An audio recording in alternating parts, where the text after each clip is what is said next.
The Monstrosity by Robert P. Fitton.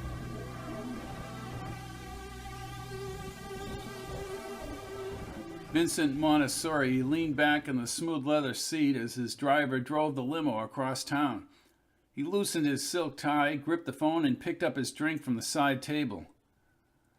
"Listen, you chump. Either you get the material like you were supposed to, or it's over. I'll ruin you as a supplier." He clicked off the line and slurped the bourbon into his mouth. "Damn these people. They all work for me." The limo swung into a new mall parking lot. People lined the rope barriers protesting his arrival. His aides rushed to the car, opening the door as the limo glided to a stop. Michael leaned inside. "Everything is set, Mr. Montessori." "Why are those damned idiots out there?" "They want the environment back." Montessori strained as he got out of the car. The shouting was louder in the cooler outside air. "Screw them. I gave them the mall. What the hell? We're talking about progress here." "Yes, sir." A burst of sunlight through a break in the clouds brightened the mall's pink granite facade, spanning 3 stories above the arched entrance. He had spent a fortune on reflective glass sheets along the upper 2 wings. The protests intensified as he was escorted to the front entrance. "Money grubber!" shouted some bland-faced woman in jeans and a sweatshirt. Montessori stopped and took a few steps toward all of them. "Why don't you ingrates get back to the woods with the rest of the animals?" "Hey, man, you ruined our land," a bearded man cried and raised his fist. "Yeah, well, call the Sierra Club." He started to open the entrance doors.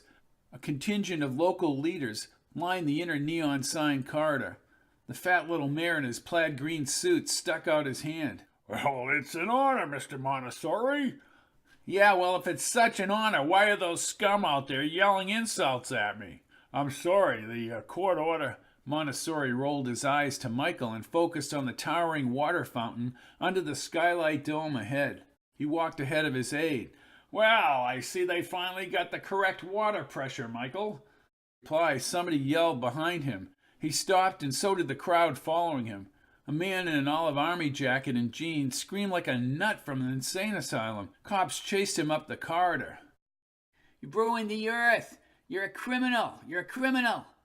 Cops pounced on the guy and wrestled him to the tiles. "I'm prepared to go to jail."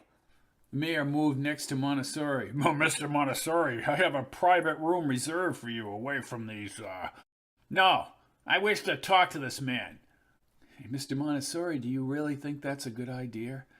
Montessori walked by Michael as the man squirmed in the office's arm locks. "Hey, you think you're a real sharpie, don't you?" He pointed his finger at the ruddy man's face. "Let me tell you, anyone can protest. Few men can build, you coward." "You're a destroyer, a money grubber." "I made my money by hard work. Hard work, what I deemed right. Mr. McNabb, John C. McNabb. And what you think may not be right." The mayor and the assembled guests stared at him as he grinned at McNabb. "And what gives you the right to trespass on private property, Mr. McNabb?" "Maybe you should ask that question yourself. The only difference is that you have the money and the power. I only have my beliefs." Montessori closed his eyes for a moment. "Oh, I'm touched. But you people had every chance to stop this project. And democracy is at work, Mr. McNabb. The town council voted this mall into existence."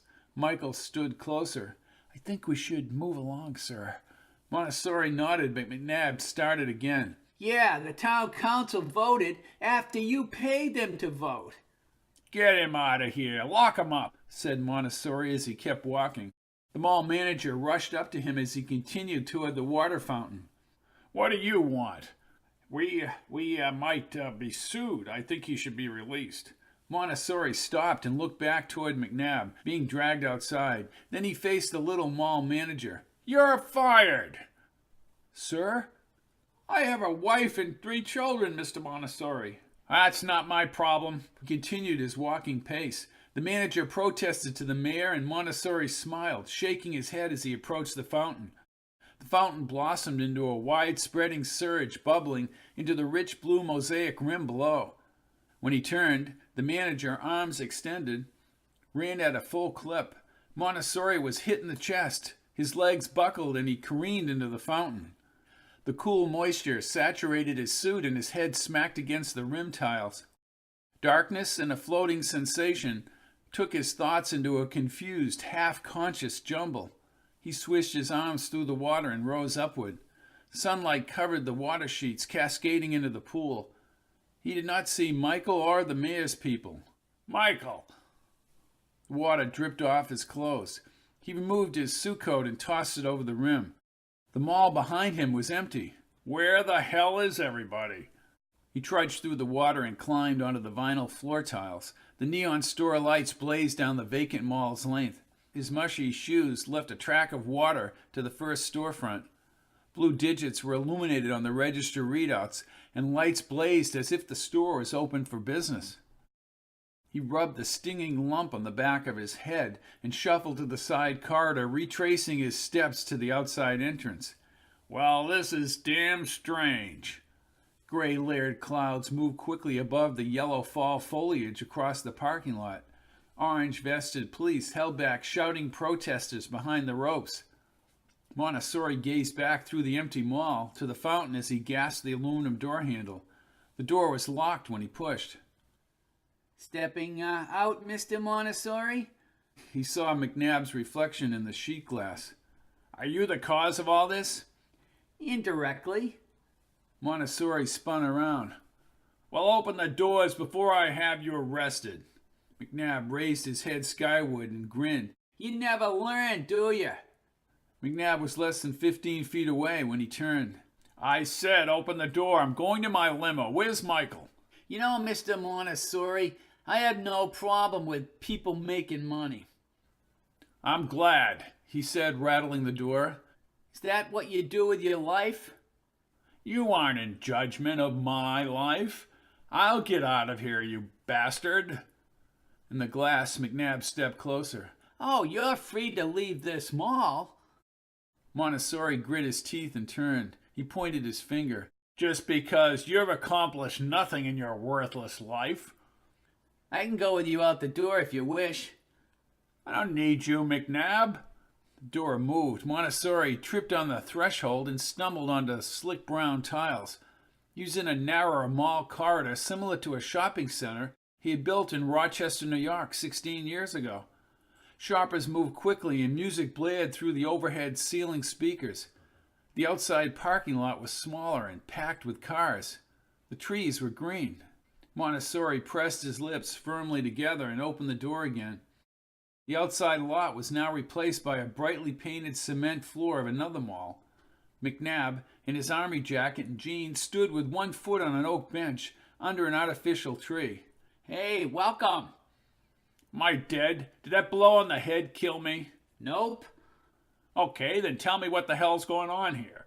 Shoppers passed by and moved into yet another outside lot. This time, Montessori strutted past McNabb and into the mall. I haven't got to be where I am in my life without trying, and I will try to get out of here. Oh, your life has been quite an effort. Shut up. McNabb trailed behind him as he entered the food court a few minutes later and put his hands on his moistened pants. His swiftly beating heart fueled a hyper-anxiety throughout his body. Finding a way out required cunning. He darted into a joke shop and raced through the aisles into the back room. The kid at the counter yelled something when he reached the metal door within the cinder block wall. He twisted the greasy cold brass knob and banged on the door. With several sudden thrusts against the metal, he loosened the door. Now he produced long, gasping, deep breaths. He kicked the knob until the door was ajar. Pervading darkness spread before him. He fought to catch his breath. You need to use the outside mall entrances, Mr. Montessori, said McNabb as he entered the stockroom. What's out there? Nothing. Smart guy. You listen to me, you twister. I'll get out of this. This... Monstrosity? Yeah. What's your price? Every man has his price. McNabb's face had that serious protester look. I'm afraid I don't have a price. You'll have to find the key. He looked into the darkness again. The key to what? When he turned, McNabb was gone and the joke store clerk stood in the stockroom doorway. If you don't get out of here, mister, I'm going to have to call mall security. I own this mall. I own them all. He stomped past the clerk, through the store, and back into the mall. A group of young kids with baseball hats and ears pierced with multiple studs moved up the ramp to his right. They laughed at him as he walked by. He thought he recognized one voice. Vinny, you're old. Montessori stopped. The kids looked familiar. How do I get out of here? Same way you got in, dude. He squinted and looked at a kid with a thin ponytail. Stevie Arnold. Vinny Montessori. He laughed and lit a cigarette. And me, Johnny Epstein, said the shorter kid. Used to beat me up, Vinny. You remember that? Montessori started forward again. You can get out by yourself, Vinny. He stopped and pulled out a soaked $100 bill from his wallet. $100 gets me out of here. You don't pay off people, dude. You work with the people. You don't beat them up. You treat them with respect. Montessori held up the soggy bill. Stevie walked closer, clamped his hand over the bill, and rolled it into a ball. Then he threw it back to his friends. Johnny deposited it in a trash bin near the wall phones. Montessori said nothing as he headed for the phones. He quickly dialed his driver's cell phone. The line rang briskly, but McNabb answered the phone.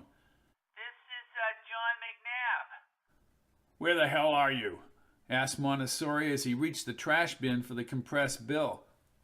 The plastic bag was empty and the kids were gone. McNabb, I need your help. I thought you wanted me arrested. Heat of the moment. Listen, I don't know what you've done or how you've done this, but I need to get out. I can't keep opening doors into other malls. This is insane. I told you, you find the key, find it before your time is up. What do you mean? Look at your watch. It's 8 p.m. The mall closes in an hour. You have 1 hour to find the key, or you'll be forever rushing through doors into new malls with people who don't know you from Adam. Montessori held the phone. No, please. We can make a deal. I know we can. What do you want? You don't understand. 59 minutes. The line clicked. Montessori hung up the phone. Maybe somebody else would deal with him. He strutted directly to the outside entrance, stopping at the door. Rows of cars parked along a wide expanse tempted him. Keeping him within this perpetual trap did not make sense. He opened the door, but instead of walking to the outside lot, he stepped into a lavish 2-story mall with glistening granite tiles. No, this can't be happening. Somebody get me out of here. People in the mall were oblivious to his presence. He followed the signs up the escalator to the mall manager's second-floor office. The secretary looked up as he raced by her desk and entered the manager's office. I demand to be taken out of this place. His throat tightened when his 5th-grade teacher looked up from behind her desk. The classroom, with its long black chalkboard and writing compositions pinned on the wall, was exactly as he had left it 50 years ago. Well, good morning, Vincent. I'm glad to see you're on time. Mrs. Warble, how can you be here? I would ask a better argument in logic. How can you be here? We're dead, aren't we? I died when I fell into that fountain. No, you aren't dead. You're simply here. Where's here? I don't know. Why? He asked, sitting in an adjacent seat. Mrs. Warble pointed her bent finger at him as she did when he was a kid. We are here to learn, Vincent. I am your teacher. Don't expect me to give you the answers. I'll pay you money. I have $500 with me. It's a little mushy, but... Vincent, how many times have I found you and your friends gambling in the schoolyard? You must really begin to understand. Montessori briefly closed his eyes. I'm not a kid gambling in the schoolyard. I'm a very successful man, Mrs. Warble. Look at my clothes. I have my own limos. Houses, servants. It is in serving that we are served. Spare me your school teacher platitudes, he said, standing. Can you get me out of here or not? She lifted her spindly hand slowly and pointed at the Roman numeral wall clock. The minute hand clicked forward to 8:20. Your time grows short. Ah, he grumbled and retreated from the classroom. When he opened the door, he was inside his penthouse apartment on the east side. Karen, younger and her blonde hair flowing to her shoulders, walked in with a drink across the plush white carpet. Karen! Well, congratulations, Vinny. You're about to get your wish. A mall that goes on forever. I must be dead because you're dead, Karen. Thanks to you and your philandering, you're a time away with your company. You have to help me. Oh? His face flushed. Montessori rushed forward. He grabbed her shoulders and pressed his fingers into her turtleneck jersey. My life depends on getting out of here. I don't have answers. You fool! You have answers! I can talk my way out of it. You always could. Just get me to the right person. Karen smiled. Her teeth were perfect. You want the right person, do you? Is it McNabb? I don't know any McNabb. Mel Gorman can get you out. Mel Gorman was a son of a bitch. Karen backed up and he released his grip. Yeah, Mel Gorman was a son of a bitch, but you're a bigger son of a bitch, Vinny. He had the largest company in the state, and to you sabotaged his projects, sent out men who constructed shoddy buildings under his name. Sure, Mel can get you out. Where is he? She grinned again and tilted her head back as she laughed. In the mall! In the mall! Which mall? Her round blue neon clock neared 8:30. Montessori sprinted out the glossy white doors and was back on the second floor of the mall. He leaned over the transparent plastic edge and scanned the passing crowd for Gorman. He leaped down the slotted metal escalator stairs and slid on the wax tiles as he ran past the mall shops. When he entered another series of malls, 10 minutes later, his side ache and chest pain stirred more anxiety. He staggered to a circular bench surrounding indoor trees and an upper skylight. With his moist handkerchief, he dabbed the sweat from his forehead. His breathing was unsteady again, and he only had 20 minutes left. In a barber shop across the mall, Gorman sat in the chair as an older barber clipped his hair. Montessori stuffed the handkerchief in his pocket and tumbled across the corridor. Mel! Mel! Gorman glanced from the mirror and smirked. Well, Charlie, meet my competitor, Vincent Montessori. Charlie the barber. You need a trim, Mr. Montessori? What I need is to get the hell out of here. Karen said I could deal with you, Mel. Charlie maneuvered the scissors under his ear. What do you want me to do, Vinny? Get me out. How much will it cost me? How much have you got? Montessori pulled out the wad of matted bills. 5-century notes. Gorman shook his hand. Always the dealer, Vinny. I don't need your money. I'm not saying I wouldn't take it. Montessori put the money in his hand. 10 grand when I get out. Sounds like a good deal. I accept. Good. I'll show that bastard McNabb. I don't know how the hell he did this. He gazed back to the mall corridor and then at his watch. 10 to 9. So what do I do? Just walk out? If that's your plan. Well, of course it is. I won't be trapped in here. Charlie brushed Gorman's neck and pulled back the barber's striped cloth. Gorman stood and moved toward Montessori. He scooped up the wet bills. Vinny, you screwed up. Deal's off? Go ahead. Go back out there and leave. I will. Montessori did not turn as he left the barber shop. Ahead, a priest blocked the mall's exit, and a number of children, clothes soiled and torn, loitered in the corridor. Now what the hell is this? These children are innocent, said the priest. Their fate was to have been born into a tough world. Hey, listen, everybody makes his own way. I did. True. I wouldn't argue that. But people need help from time to time, Vinny. You know, I'm talking about those small decisions we make every day. You have to work at being aware of what you're doing in your life, down to the second. Maybe it involves a simple decision to love. Nothing more. Gorman stood with Charlie in the barber shop, and Mrs. Warble walked from the center of the mall with his schoolyard friends. Montessori stood rigid as the overhead speakers clicked on, and a voice interrupted the music. May I have your attention, please? The time is now 8:55. The mall will be closing in 5 minutes. Please bring your purchases to your store register. And thank you for shopping at the Hillside Mall. I'm out of here. Montessori spun and bolted through the outside entrance. Michael stood next to the limo's door. He went for it. Gorman was always the sucker for the raw deal. Aren't you sorry? Asked Michael, holding the door. His face was solid. Are you?